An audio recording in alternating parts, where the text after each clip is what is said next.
It was a quiet autumn afternoon in the small town of Brookhaven, the kind of place where everyone knew your name, and secrets had a way of getting tangled in the wind.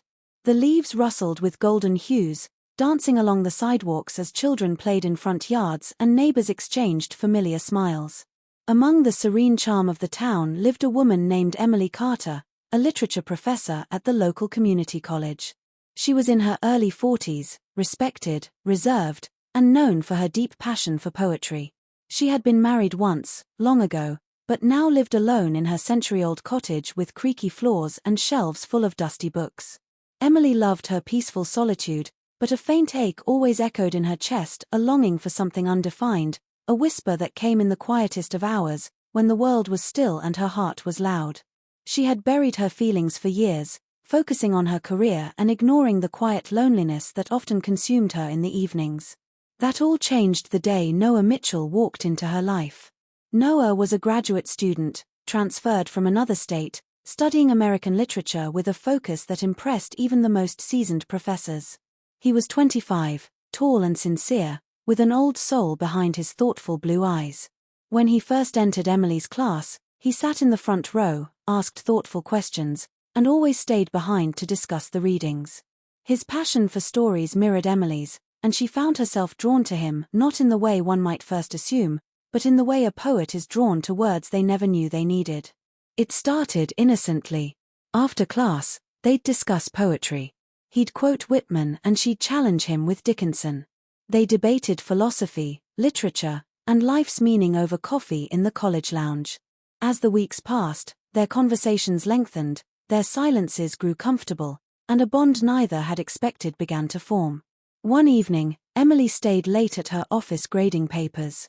A gentle knock at her door startled her. It was Noah, holding a worn-out copy of The Great Gatsby. "Professor Carter, I just finished this again," he said with a boyish grin.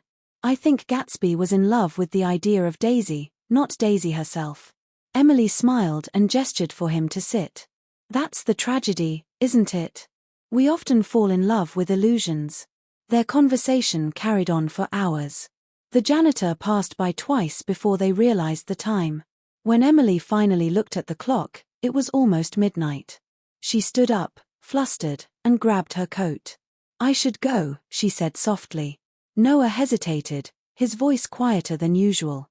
"Emily, do you ever feel like you're living a life someone else wrote for you?" That sentence struck something in her, something dormant. She looked at him, her heart skipping a beat. "Every single day," she replied. In that moment, something shifted. A silent acknowledgement passed between them. Neither of them said anything further.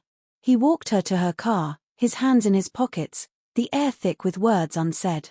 She drove home that night in silence, her heart thudding louder than the engine. Days turned into weeks, and their connection deepened. They never crossed lines, but the feelings grew unspoken, yet undeniable. Emily tried to push it away, reminding herself of their age difference, of her position, of the rules. She avoided him, cancelled coffee discussions, kept her lectures more formal. But Noah noticed. One afternoon, after class, he stopped her. "Why are you avoiding me?" Emily didn't meet his eyes. "I'm not avoiding you. I'm just being careful." "I don't want careful," he said. "I want honest. Even if it's messy." Her eyes met his then, full of the conflict raging within her. "You don't know what you're asking." "I do," he said. "You're the only person I can be real with." "Doesn't that matter?" "It matters too much," she whispered. That evening, she sat in her living room, holding a cup of cold tea, thinking about how her heart had awakened for the first time in years. She remembered her failed marriage, the loneliness that had crept in after, and the walls she had built to survive. Noah was tearing those walls down without even trying. She didn't sleep that night. A week later, there was a literary conference in the city. Emily had been asked to speak, and to her surprise, Noah was one of the students chosen to attend. The event was professional, full of academics and scholars, but beneath the polished words and panel discussions, tension hummed between them. When the last talk ended, the group went out for dinner. Wine flowed, laughter filled the air, and somehow Emily and Noah ended up seated next to each other. On the walk back to the hotel, The others trailed behind. Emily and Noah walked in silence for a while, their shoulders brushing occasionally. She stopped near the entrance, turning to him. "This isn't right," she said. "But it feels right," he replied. They stood there, the city lights casting a glow around them. He reached out, gently brushing a strand of hair from her face. She didn't move. "I know what the world would say," he said quietly. "But the world doesn't know how I feel when I'm with you." Tears welled up in her eyes. "I'm scared." "So am I," he admitted. "But I'd rather be scared with you than safe without you." That night, they didn't speak of love, didn't cross lines, but something bloomed between them. A fragile, beautiful understanding that their hearts had found something rare, something that defied logic, but felt deeply true. Back in Brookhaven, they continued their dance of restraint and emotion. Emily confided in her closest friend, Rachel, who warned her of the consequences. "You could lose your job, your reputation. Are you ready for that?" "I don't know," Emily replied honestly. "But I've spent my life afraid of what people think. Maybe it's time I start living for what I feel." Eventually, the rumors began. Students whispered. Faculty noticed the glances, the way they lingered after class. The dean called Emily in for a meeting, advising her to be cautious. The pressure mounted, and Emily made a choice. She submitted her resignation at the end of the semester.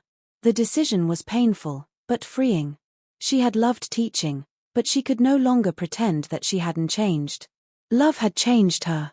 Life had. When she told Noah, he looked stunned. "You didn't have to do that for me." "I didn't," she said. "I did it for me." Months passed. Their love story unfolded away from classrooms and college halls.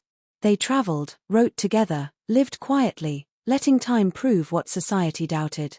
There were challenges, judgment, moments of doubt, the weight of age and expectations, but their bond endured. Emily began publishing again, this time with Noah by her side. They started a small literary podcast, Whispers of the Heart, where they discussed love, art, and life's gray areas. Years later, as they sat on the porch of their new home, a cabin nestled near a lake, Emily reflected on the journey.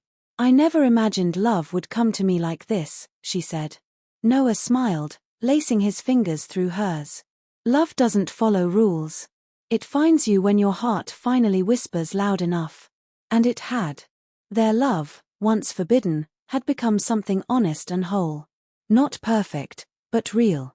A love that defied boundaries, but never defied respect. A love that whispered through the storms of judgment and survived, not because it was easy, but because it was true.